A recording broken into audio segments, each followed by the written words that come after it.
Game ilikuwa imetawaliwa na wenyeji Berkane kwa muda mrefu, kwa sababu ukiachana na zile dakika 15 za mwanzo ambazo Berkane walipata yale mabao mawili, lakini bado waliendelea kumiliki mchezo na kutengeneza nafasi. Na hata kipindi cha pili kama utakumbuka, kuna muda walipata bao ambao lilikuwa ni offside, lakini walikuwa wamefika kwenye lango la Simba mara mbili na wakachezewa foul katika lile eneo. Kwa hiyo unagundua kwamba Berkane walikuwa wanaishambulia Simba kwa muda mrefu, na kwa muda wote dakika 90 Simba hawakufanikiwa kupiga shuti hata moja ambalo limelenga lango. Kwa hiyo ni mchezo ambao Simba walikuwa wamezidiwa na mwenyeji Berkane alitawala mchezo, na ndio maana mara baada ya mechi kuisha 2-2 unaona mashabiki wa klabu ya Simba waliridhika na matokeo, kwa sababu wako ugenini na walikuwa wanacheza na timu ngumu ambayo imewafunga mabao mawili pekee licha ya performance bora ambayo walikuwa nayo. Kwa hiyo ni mchezo ambao mwenyeji aliutawala sana na Simba hakuonyesha ubora katika ile mechi. Sawa bana, Nashir Mwambanda akizungumza kile ambacho alikiona katika mchezo ule wa kwanza wa finali ya kombe la shirikisho barani Afrika, RS Berkane akiwa nyumbani na kumwangamiza mnyama Simba mabao mawili. Liliona kitu gani kwenye mchezo wa Simba dhidi ya RS Berkane? Kitu cha kwanza ambacho mimi nilikuwa nimekiona kwenye mchezo ule, nadhani ilikuwa ni kitu ambacho kilinistaajabisha, jinsi gani ambavyo mwalimu Fadlu Davis alienda ku-approach mchezo ambao yupo ugenini dhidi ya timu ya RS Berkane. Sikutarajia kumuona Fadlu Davis akifunguka vile kwenye dakika 15 za kwanza. Unajua unapoenda kucheza na timu yoyote yenye athiri ya Kiarabu, huwezi ukatoka chini kwa haraka zaidi na kwenda kuwashambulia kwenye dakika 15 za kwanza. Ni mchezo wa finali na ni finali za mikondo miwili. Mpinzani ambaye yuko nyumbani lazima atahitaji kukupressurize dakika 15 za kwanza.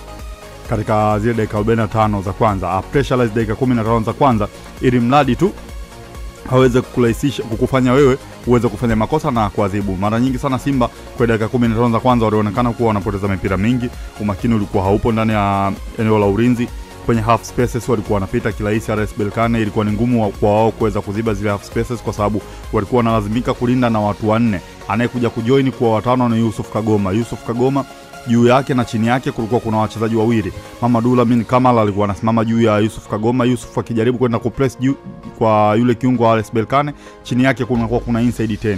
Huku pembeni kwenye flanks kunakuwa kupo busy sana fullback wa kushoto wa RS Berkane. Muda mwingi alikuwa anampika Shomari Kapombe vile ambavyo anahitaji yeye. Kwa hiyo kitu ambacho alikuwa anakifanya Berkane ni kuwalazimisha Simba waubane uwanja na baadaye wapige mipira mirefu kwenda pembeni kutengeneza 1 against 1 baina ya fullback na mawinga wa RS Berkane.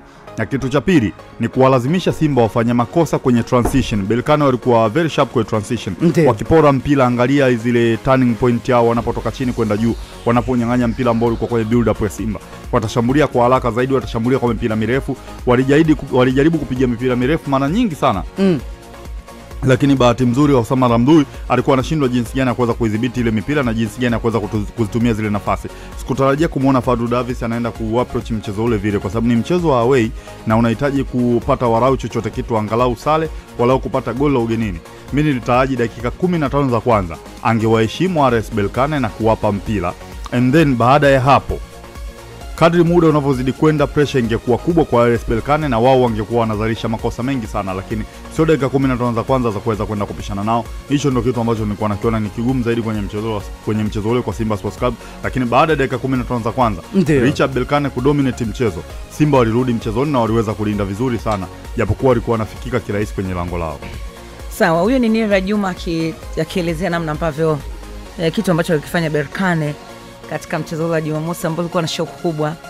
Mimi ni miongoni mwa mtu ambaye nilinawa uso mara 5 kwa ajili ya nini? Usilale. Niangalie boli, sio mimi mtu wa mpira. Mambo kwa ushahidi. Kwa hiyo nilikuwa natamani nimalize dakika 9, nilala saa 6 na dakika 10. Na nakumbuka ulikuwa unatoa updates kwenye group pindi mechi inaendelea. Na mpaka nikauliza yule, kuna mchezaji sikumuelewa mimi juzi. Nani tena? Na Shamu. Nilikuwa najiuliza yani aina ya uchezaji wake. Mimi juzi sikumuelewa kwangu mimi. Kwa jinsi timu ilivyozidiwa sawa ungefanyaje? Yani ni moja kati ya wachezaji ambao ukiangalia rating za defensive alifanya kazi kubwa sana. Sawa. Mimi kama mtangazaji wa soka, sio mchambuzi, kama mtangazaji wa soka, wenzetu hususan mataifa ya magharibi hata Ulaya ni wako na wanakimbia, wanaambio sana, na kile kitu ambacho ndio juzi hata wachezaji wa Simba walikimbizwa mno, walikimbia mno. Yani ukijaribu kufanya kutathmini kwenye namna ambayo walikimbia sana. Na wakati Simba wanajiandaa yani ile unajua mnasomana wale waliingia na technique kwamba ni wakati mnatusoma sisi ndio tunakwenda kupata magoli mawili ya haraka haraka. Hata Simba walipokuja kukaa sasa kwamba wameshaelewa kwamba tunataka tucheze hivi, ukaona kidogo ameweza kubalance, likapatikana goli moja ambalo likaonekana ni offside. Lakini Berkane tusiwabeze, ni timu nzuri na ina wachezaji.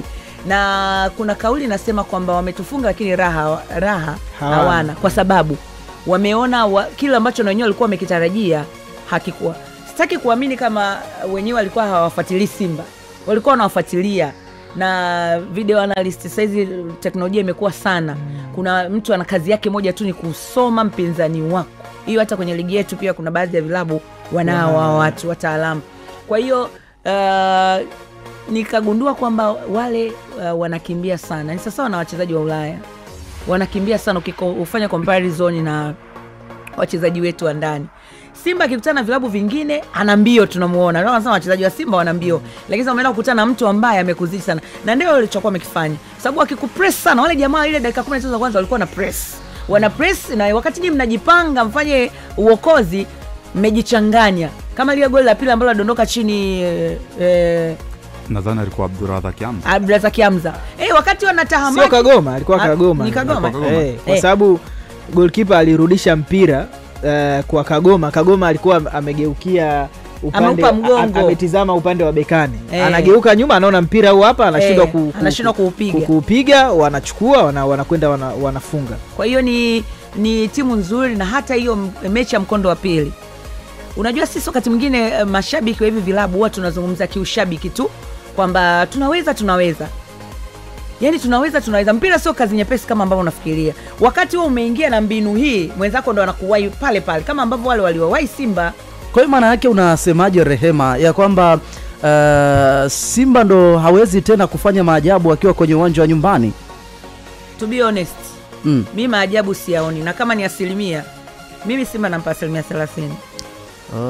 Unajua mimi kwangu mimi yani mtu asinihukumu, nazungumza mimi kwa sababu haijalishi atacheza kwenye uwanja gani, iwe Benjamin Mkapa iwe wapi. Yani hiyo Benjamin Mkapa ni wao wenyewe CAF watatoa maamuzi kulingana na maelekezo ambayo watakuwa wamepewa na wizara pamoja na shirikisho la soka nchini Tanzania. Wale wameadvance. Berkane ni wana wachezaji na wana mbinu nyingi. Isa wao unatangaza mpira siku zote, unaona wanataka kuniambia ile Simba alikuwa anacheza na Mashujaa juzi ndio alikuwa anacheza juzi na Berkane? Wale jamaa ni tofauti sana. Na ikafikia hatua mpaka mchezaji mmoja aliomba, alifanywa substitution akatolewa. Watu wengi mtaani wakawa jamaa kajivunja. Kaona mambo yasiwe mengi. Lakini wale ni wameadvance. Yani unajua mwenzako akikutangulia, mpe heshima yake. Tusiukosee adabu mpira. Yani ifike wakati tusiukosee mpira, tunaupenda, lakini ifike wakati tukaukosea adabu kwa sababu ya ushabiki wetu na mapenzi yetu. Tunaweka reality kwamba Berkane wameadvance na possibility ya kuchukua kombe. Ni huo ndio ukweli. Kubali, kataa, vimba, pasuka, andika maneno ya karaa, tukana mpaka watu waliokufa, lakini Berkane amesogea mbele hatua nyingi zaidi kuliko mpinzani wake ambaye anakuja kucheza naye hapa. Sawa. Bana, wewe ni Rehema Nangu, amezungumza hivyo kuhusiana na kila anaongea, lakini pia nikataka kujua na wewe kila ambacho unataraji katika mchezo wa marudiano. Mnyama Simba ana uwezo kweli wa kuipindua meza juu chini na akatinga ama akanyakua ule ubingwa wa kombe la shirikisho Afrika? Kitu cha kwanza tunapaswa kutambua kwamba kwenye football hakuna ambacho hakiwezekani. Kwenye mchezo wa mpira wa miguu chochote kile kinawezekana. Instead kuna 90 minutes nyingine ambazo zinakuja kutokea hapa Tanzania. Lolote lile linaweza kutokea kwenye mchezo huo. Mimi ndo ninachokiamini kutoka kwenye nafsi ya moyo wangu kwamba lolote linaweza kutokea kwenye ardhi ya Tanzania. Iwe Zanzibar. Ni kweli lolote linaweza kutokea, lakini kirekodi namba ambazo wako nazo timu zote mbili na ukiangalia namna ambavyo wanacheza, nini hasa ambacho unakiona? Isa, nataka nikupe mifano michache tu. Nadhani kuna kipindi ambacho mimi nimeanza kufuatilia kidogo mpira mwaka 2003 na 4 AC Milan aliondoka katika ardhi yake nyumbani akiwa na ushindi wa magoli 3-0 dhidi ya Deportivo La Coruna. Deportivo squad yao ya kina Nebet Nuruddin wa kina Loy Makai ilikuwa ni ndogo tofauti na squad ya AC Milan, lakini aliweza kwenda kutana round na akashinda goli 4 kwenye mchezo wa marudiano akamuondosha AC Milan. Hata Liverpool, the Night of Istanbul, kwenye usiku wa maajabu Liverpool aliondoka half time akiwa ameongozwa goli 3 tukumbuke. Anarudi second half dakika 45. Kocha wa Liverpool aliwaambia kwamba hatuna muda wa kupoteza kwenye mchezo, hatuna tunachokisubiri golini kwetu. Lazima tufunguke kwa sababu tupo nyuma kwa goli 3 na dakika 45 zikazaa goli 3. Kwa hiyo hata kwenye mchezo wa Simba Sports Club kama mwalimu Fadlu Davis atakuwa na approach nzuri jinsi gani ambapo anawaingia RS Berkane kwenye mchezo wa marudiano, atajua jinsi gani anapaswa kwenda kukabili mchezo huu na jinsi gani ambavyo anapaswa kuwapa heshima RS Berkane na kutumia madhaifu machache ambayo yameonekana kwenye baadhi ya maeneo ya RS Berkane ambayo wanayahusudu sana kwenye kuyatumia kwenye kushambulia, basi wanaweza kunufaika nayo. Lakini kitu ambacho wanapaswa kukitambua ni kwamba si timu zote za Kiarabu kwenye mchezo wa finali wanahusudu sana kukaa nyuma. Nitakukumbusha mchezo wa Yanga dhidi ya Yusma. Hakuna mtu ambaye alitarajia Yusma angekuja na pressure ile. Dakika 15 za kwanza Djigui Diarra alishafanya saves karibia 2 kwenye mchezo wa finali. Kwa hiyo hata RS Berkane wanafahamu kitu pekee ambacho kitawafanya wao wawe comfortable kwenye mchezo huo ni kupata goli la mapema kuwazidishia pressure Simba Sports Club. Na ndio walichokifanya kwenye mchezo wa kwanza. Wakipata goli, kwa sababu sisi Afrika bado tuna ile zana ya goli la ugenini, litakuwa linawalinda wao na kuwabeba. Lakini Simba Sports Club kitu pekee ambacho wanatakiwa kukitumia kwenye mchezo huo ni maeneo ya pembeni ya RS Berkane. Berkane wanapenda sana kushambulia na fullbacks wao kwa sababu wana speed, wana ubora mkubwa wakifika eneo la katikati kwenda juu. Kwenye yale maeneo ambayo wanaondoka wale fullbacks, lazima tuwe tuna kiungo mmoja ambaye ana uwezo wa kupiga pinpoint pass atakayehamisha uwanja kwamba muda huu tunaamua mashambulizi ya hamia upande wa kushoto, eneo ambao wametoka fullback wa kushoto wa RS Berkane. Kibu Denis shambulia hii space ambayo ipo wazi ndani ya 18 kipindi tunashambulia. Tunapaswa kuongezeka kwa wingi, tuwe na idadi kubwa wa wachezaji ambao wanaweza kwenda kutusaidia kuweza kuzitafuta nafasi na kuziconvert kuweza kwa mabao. Lakini kwa namna nyingine tofauti na hiyo ambayo wanatakiwa kuifanya, sidhani kama mchezo utakuwa ni mrahisi. RS Berkane wanajua umuhimu wa mchezo wa finali, wanajua tayari wameshatanguliza mguu mmoja mbele, lakini kwenye mchezo wa football kwa kuwa hakuna kinachoshindikana, ni tu wao wenyewe Simba Sports Club kuenda kuangalia kwenye mchezo huu jinsi gani ambavyo RS Berkane walikuwa wanashambulia, maeneo gani ambayo RS Berkane walikuwa wananufaika nayo sana, kitu gani ambacho wanapaswa kwenda kukifanya. Unajua unapocheza na RS Berkane kwa jinsi ambavyo walivyo na speed na nguvu kubwa kwa kushambulia, haupaswi kuwa na kiungo mmoja tu mwenye nguvu ya kuzuia kama Yusuf Kagoma. Unahitajika kuwa na viungo wawili ambao wataipa balance zaidi timu kwenye kuulinda ukuta wako. Kwa hiyo ni mchezo ambao hamna muda tena wa kufanya jogging ndani ya uwanja. Muda wote tunatakiwa tu sprint kwa dakika 90 kwa sababu hizi ndo dakika 90 ambazo haziwezi kujirudia. Hizi ndo dakika 90 ambazo kila mmoja anatamani kuandika jino lake kwa wino mwekundu. Kwa hiyo kama unatamani kuandika jino lako kwa wino mwekundu, hata mwalimu Fadlu Davis anapaswa kurudi kwenye uwanja wa mazoezi kufanyia vitu vyote kazi kwa usahihi. Hapaswi kufikiria sasa hivi kwamba natakiwa nicheze uwanja gani, Benjamin Mkapa au Amani Zanzibar. Sasa hivi anachopaswa kufikiria ni kwamba na uingia mchezo ambao nipo nyuma tayari kwa goli 2, natakiwa ni uapproach vizuri kwenye uwanja wa mazoezi, tufanye homework yetu vizuri, twende kuabiti RS Berkane. Japokuwa sio rahisi, lakini mimi naamini kama watafanyia masahihisho vizuri vile ambavyo wamevipitia kwenye mchezo uliopita, wanaweza wakafanikiwa. Masahihisho ambayo unayazungumza ni kama yapi? Yani na mimi nilikuwa na maswali naye nataka nimtandike nayo Nira. Basi sawa kama ni hivyo. Usahishe nini? Yani unatamani mchezaji gani pengine ndo angeanza? Mwenzake atakaa benchi. Mchezaji mpya. Unajua masahihisho ni kuangalia jinsi gani ambavyo walishindwa kuheshimu kwa dakika 15 za kwanza. Kwani unadhani Simba wa kuheshimu dakika 15 za kwanza Simba waliamini kwamba wanaweza nao. Ndio kitu ambacho kilienda kuwakosa. Kwani sio lazima kupaki basi. Yani kumheshimu mpinzani. Umesikia Nation? Nisikize ngombe kitu. Kumheshimu mpinzani sio kupaki basi. Sasa mbona unasema nisikilize basi kwanza. Unataka kupishana nao sio? Nisikilize kwanza. Yani tatizo tunachoamini sisi kumheshimu mpinzani ni kupaki basi. Ushanielewa? Kupishana. Yani walipishana naye walichokuwa wanakifanya Simba kwa dakika 15 za kwanza. Wakipata mpira wanataka kuendana na kasi ambayo wanaenda nayo RS Berkane. Wao walijiona wanaweza. Hilo ndio kosa ninaloongea mimi la kwanza. Sasa unadhani hapa kitakachokuja kubadilika ni nini? Na nisikilize ngoja. Kuna kitu kimoja ambacho tunatakiwa tuelewane. Yani kitendo cha kocha kuingia na ile style sio kosa. Yeye ndio plani yake na aliamini wachezaji wake watampa matokeo.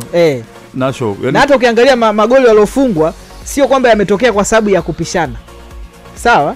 Goli la kwanza ni kona. sawa. Na kona wale Berkane ni watu hatari sana kwenye mipira ya foul, sawa, mipira ya kona. Angalia kile kichwa wakati Kamara anafunga free header, alikuwa Shamu alikuwa pembeni yake hajaruka.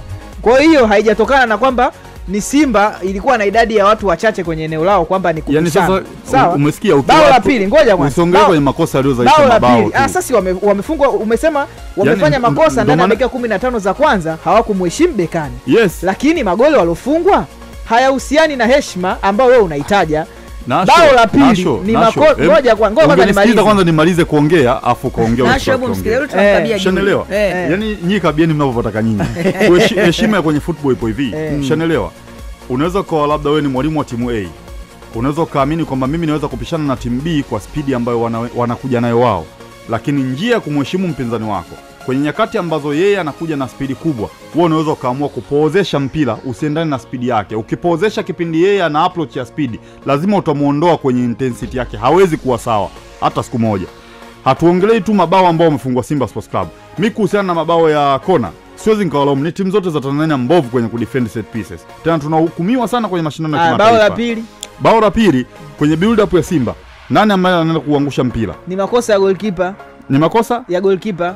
Sasa ndio maana nakwambia hivi, kuna muda pressure inakuja nyakati gani? Kuna muda mpira ulianguka kwenye eneo la ulinzi la Simba Sports Club. Kipindi unaanguka mpira ukaangukia kwenye miguu ya goalkeeper, akampelekea tena Abdulrazak Kiamza kwa makosa. Ngoja nikukumbushe kitu. Kuna siku tulikuwa tunaangalia mechi ya Pamba ya JKT na Pamba. Ile mechi ya CRDB Federation. Aliyochoma Kamara alipata mpira, amepata mpira, walikuwa wanashambuliwa, alipodaka mpira wenzake hata hawajakaa vizuri wajipange, yeye kaanzisha mpira wakanyang'anya. Na ndio kitu ambacho wamekifanya jana Kamara. Ule mpira ndio hicho nilichokuwa nataka nikwambie mimi. Yule alikuwa ni Yusuf Kagoma, jezi namba 21. Shikilia hapo kwa Yusuf Kagoma. Kwenye line tuko na mwakilishi habari, mimi naitwa Rema Nangu hapa.